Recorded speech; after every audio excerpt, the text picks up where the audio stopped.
Il n'y a qu'un seul nom qui sauve,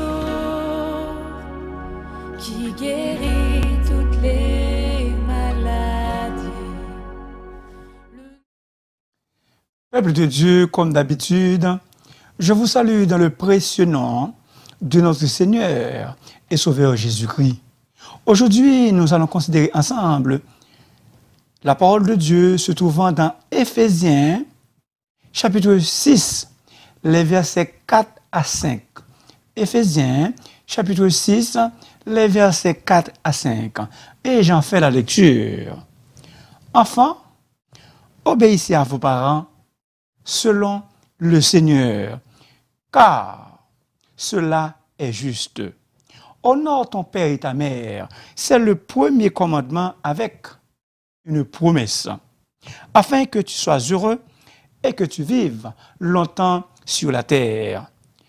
Et vous, pères, n'irritez pas vos enfants, mais élevez-les en les corrigeant et en les instruisant selon le Seigneur. Les responsabilités des enfants et des parents. Le sujet. Les responsabilités des enfants et des parents. L'Éternel Dieu a appelé les Israélites pour être son peuple. Il a voulu qu'ils soient le peuple par lequel toutes les familles de la terre seraient bénies. Au mont Sinaï, Dieu a fait de ce peuple un royaume de sacrificateurs et une nation sainte. En réalité, Israël n'était pas choisi pour être un simple gardien, un simple dépositaire de la vérité de la bénédiction de Dieu. Je reprends cette partie, c'est important.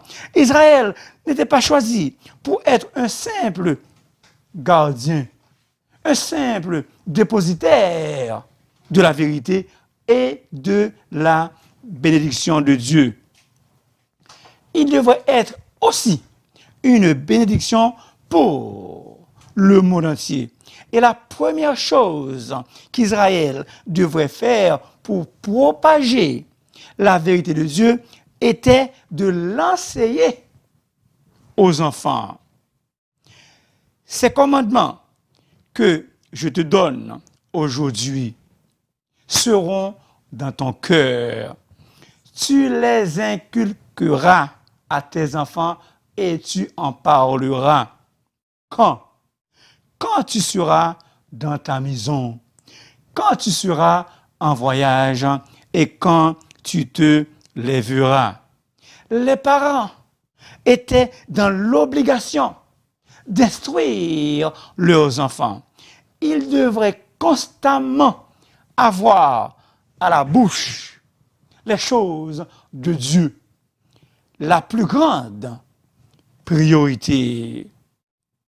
Dans Éphésiens chapitre 6, les versets 4 à 5, Dieu donne les principes de relation entre les enfants et les parents.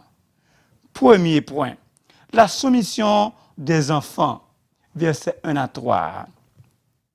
Enfants, obéissez à vos parents selon le Seigneur. Chers enfants, vous devez vous soumettre volontairement à l'autorité de vos parents.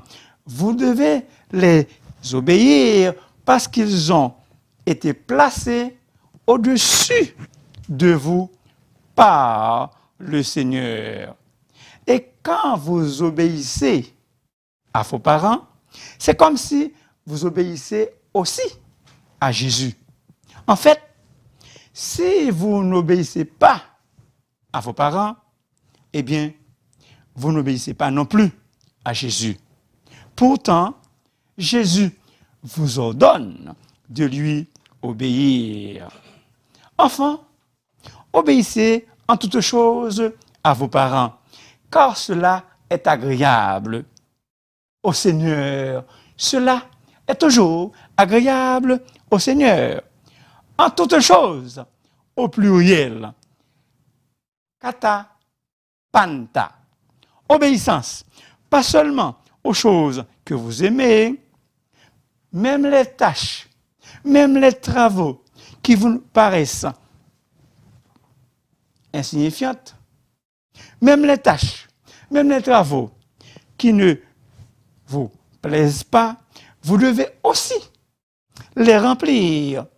Il n'est pas question de trier et de rejeter certaines choses, mais plutôt d'obéir à tout ce que vos parents vous ont ordonné. Vos parents vous aiment d'une affection la plus profonde, la plus intense que tout être humain sur la planète.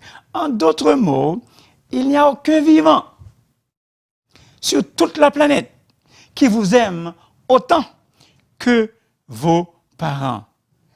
Aime ton prochain comme toi-même. Seuls vos parents incarnent ce commandement en vous. Ils veulent, vos parents, ils veulent que vous soyez heureux, que vous réussissiez dans la vie. Ils veillent tendrement à votre bonheur. Je vous en supplie de les écouter avec beaucoup d'attention quand ils vous parlent, de les obéir avec joie et allégresse, à l'exception s'ils vous demandent de faire un acte qui va à l'encontre de la parole de Dieu. Jésus obéissait à ses parents. Puis, il descendit avec eux pour aller à Nazareth et il leur était soumis. Soulignez ça. Il leur était soumis. Jésus suivait les conseils de ses parents. 4 raisons selon lesquelles les enfants se trouvent dans l'obligation d'obéir. La raison fondamentale pour laquelle les enfants doivent obéir à leurs parents et les honorer, le texte le dit, car cela est juste. C'est qu'il convient de faire, d'obéir à vos parents. Pourquoi? Parce que cela est juste. Enfants, c'est votre devoir devant le Seigneur d'obéir à vos parents. Les deux, père et mère. Écoute, mon fils, l'instruction de ton père et ne rejette pas l'enseignement de ta mère. Vous êtes obligés d'observer à la fois les conseils de votre père et votre mère. Il est tout à fait juste de vous plier, de vous conformer, de vous soumettre en harmonie aux conseils de vos parents. Deuxième point, il faut bien dire deuxième raison, c'est biblique, afin que tu sois heureux et que tu vives longtemps sur la terre. Ici, l'apôtre Paul cite Exode 20, verset 12 et Deutéronome 5, verset 16. Honore ton père et ta mère afin que tes jours se prolongent dans le pays que l'Éternel ton Dieu te donne. Chers jeunes, honorer vos parents, c'est manifester de manière concluante l'amour, le respect et l'obéissance envers eux. C'était ainsi dans l'Ancien Testament. Dans le cas contraire, les enfants pouvaient être punis de mort. Honorez vos parents, ou bien honorez vos pères et vos mères, c'est le premier commandement avec une promesse accompagnée de bénédiction, bien sûr. Récompense pour celui ou celle qui observe les exhortations solennelles de Dieu. La récompense est grande. La récompense est grande. Ton serviteur aussi en a reçu l'instruction pour qui les observe. La récompense est grande. Psaume 19, verset 12b. Il y a justement une récompense pour l'enfant qui obéit à ses parents et qui les honore. D'où la troisième raison. Mais d'abord, une question. Pourquoi se soumettre aux ordres de vos parents? Parce que c'est à votre profit, c'est à votre intérêt. Le texte le dit, afin que vous soyez heureux. Quatrième raison. Encore, bénédiction. L'obéissance favorise une vie remplie de bénédiction et que tu vives longtemps sur la terre. Deuxième point, les commandements et les exhortations solennelles de Paul aux parents. Verset 4. Et vous, pères, n'irritez pas vos enfants, mais élevez-les en les corrigeant et en les instruisant selon le Seigneur. Père, n'irritez pas vos enfants, de peur qu'ils ne se découragent. Père, n'exaspérez pas, ne révoltez pas, ne provoquez pas vos enfants pour ne pas les décourager. L'apôtre Paul s'adresse une nouvelle fois à l'homme, cette fois-ci dans son rôle de père. Il souligne ses responsabilités. Cher père, écoutez, de peur qu'il ne se décourage, de peur qu'il ne se décourage. Vos enfants ont excessivement besoin de vos encouragements, notamment pour vivre leur foi dans un environnement hostile. L'éducation de vos enfants doit être transmise avec douceur, avec affection et sagesse, orientée vers le Seigneur, et ce, pour le bien de l'enfant. Le but de la formation, c'est pour le bien de l'enfant. En cette période de pandémie, le gouvernement du Québec a formé 10 000 préposés. Pourquoi? Au bien, ou si vous voulez, pour le bien des aînés. 10 000 bénéficiaires ont été formés pour le bien des aînés. Le premier commandement est négatif. Quant à vous, paterès, n'irritez pas vos enfants. Quant à vos pères, n'irritez pas vos enfants. Le temps du verbe dans l'original indique une action continuelle, en perpétuelle activité. Ne pas irriter les enfants aujourd'hui. Ne pas les irriter demain. Ne pas les irriter le mois prochain, l'année prochaine. Ne pas les irriter jamais. Ne pas les irriter, jamais. Le deuxième commandement est positif. Enfants, obéissez à vos parents selon le Seigneur. Selon le Seigneur. Les enfants sont tenus responsables d'obéir dans le Seigneur. Les parents aussi sont tenus responsables d'éduquer et de corriger leurs enfants dans le Seigneur.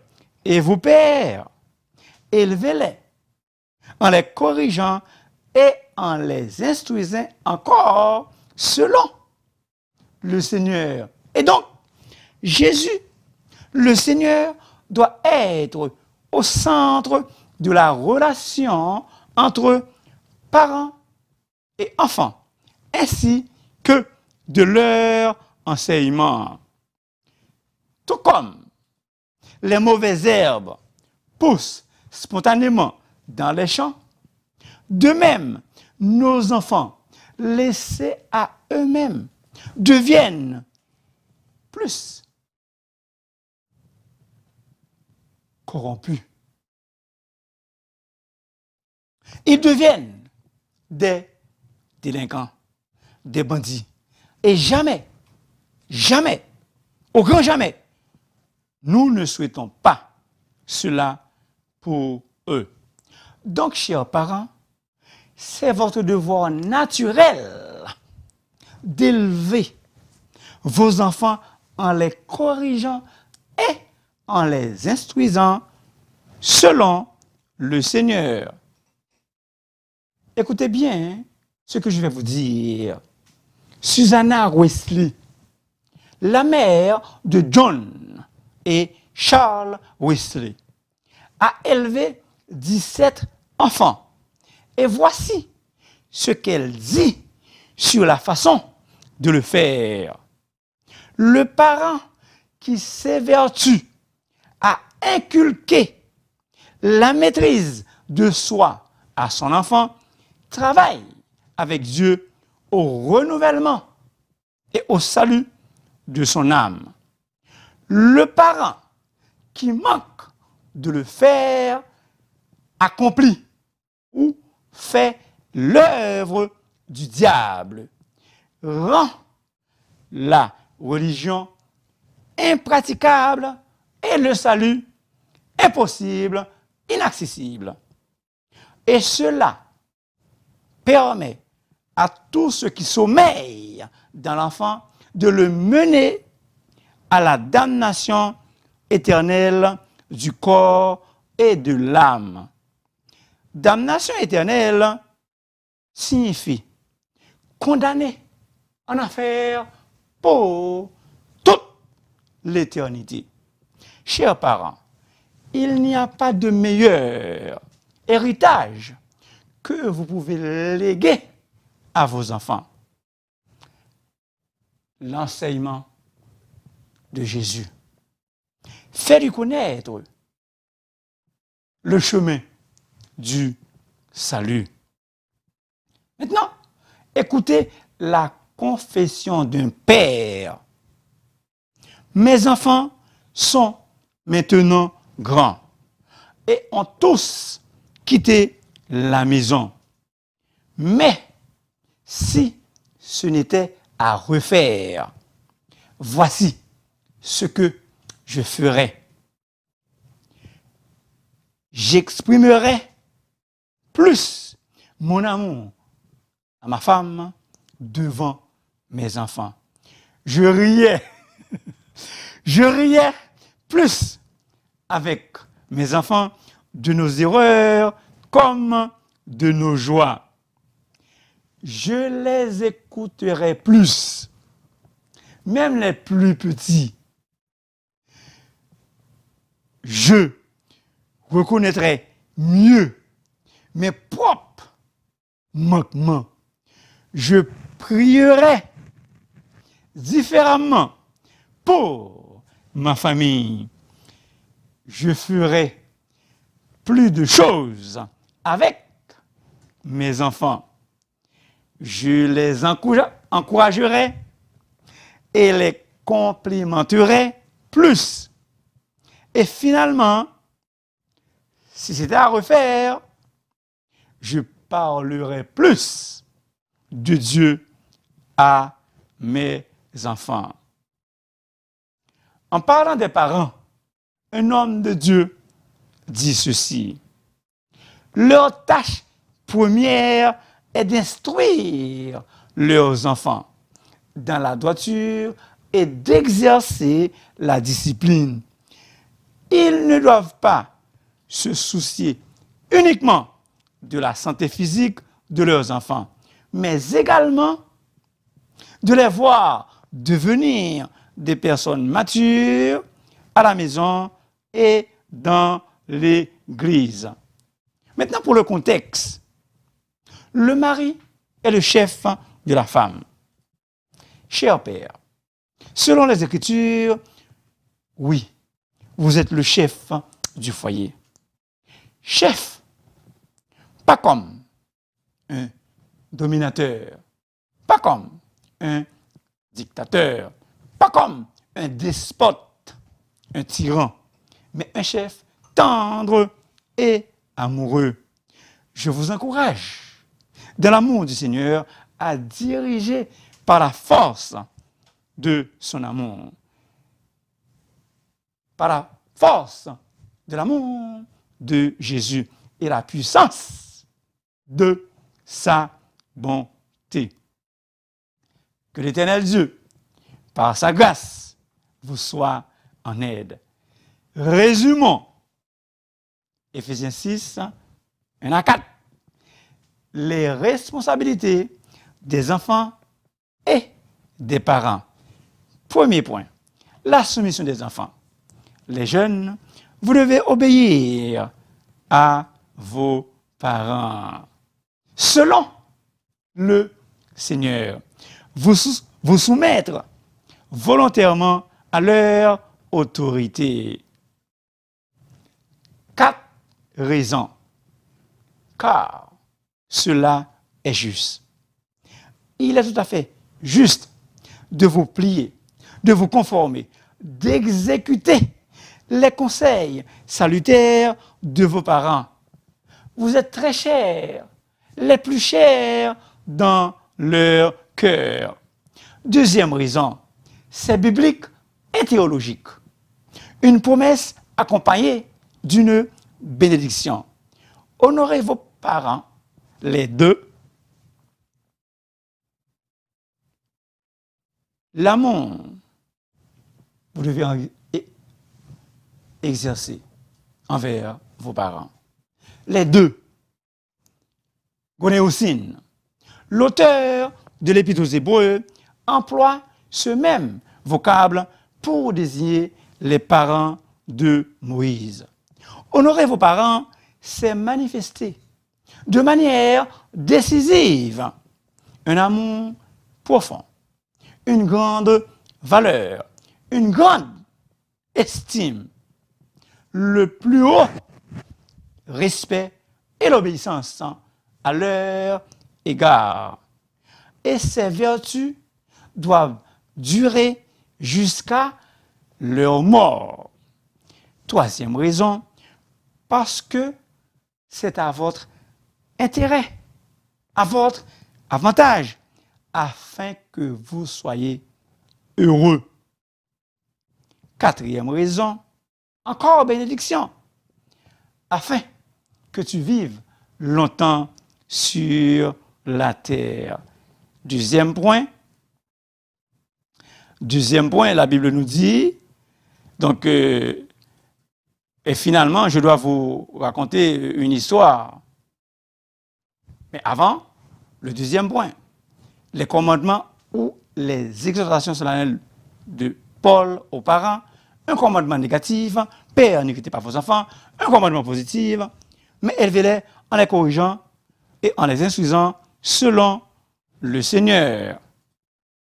On raconte l'expérience dans laquelle on met une grenouille dans une casserole d'eau froide qu'on place sur le feu pour faire monter la température graduellement, la température de l'eau. L'évaluation de la température est si graduelle. Ou si vous voulez, l'élévation de la température est si graduelle que la grenouille ne la ressent pas. Et elle reste dans la casserole même quand l'eau commence à bouillir. Elle s'ajuste à la température et meurt bouillie. Ce processus illustre bien ce qui arrive aux familles occidentales, y compris nombre de familles chrétiennes. Les changements de valeur dans la société sont si graduels qu'on ne les remarque même pas. Et parce qu'on s'ajuste graduellement à ces normes plus basses, on ne remarque pas le danger, même quand la société commence à s'effondrer, à s'écrouler. Les normes morales et spirituelles sont graduellement ou ont été graduellement dégradées avec un taux de délinquance juvénile aussi élevé parmi les chrétiens que dans le reste de la société. Il est évident que nombre de chrétiens auraient dû sortir de la casserole depuis longtemps. Peuple de Dieu, il est grandement temps que nous tournions le dos au mauvais système qui nous absorbe et qui nous détruit. Que nous adoptions les commandements révélés de Dieu en matière de pureté morale. Les parents, comme Abraham, doivent diriger leur famille dans la crainte de Dieu et parler à leurs enfants des œuvres merveilleuses de Dieu. Merci beaucoup de m'avoir écouté. Très important. S'il vous plaît, n'oubliez pas de vous abonner, car La Voix du Serviteur est votre émission. Et si vous voulez me parler, vous pouvez m'appeler dans le 514-571-2196. Que Dieu vous bénisse richement et abondamment en pratiquant ses conseils venant de sa parole. Bonne journée, bonne fin de journée dans le Seigneur.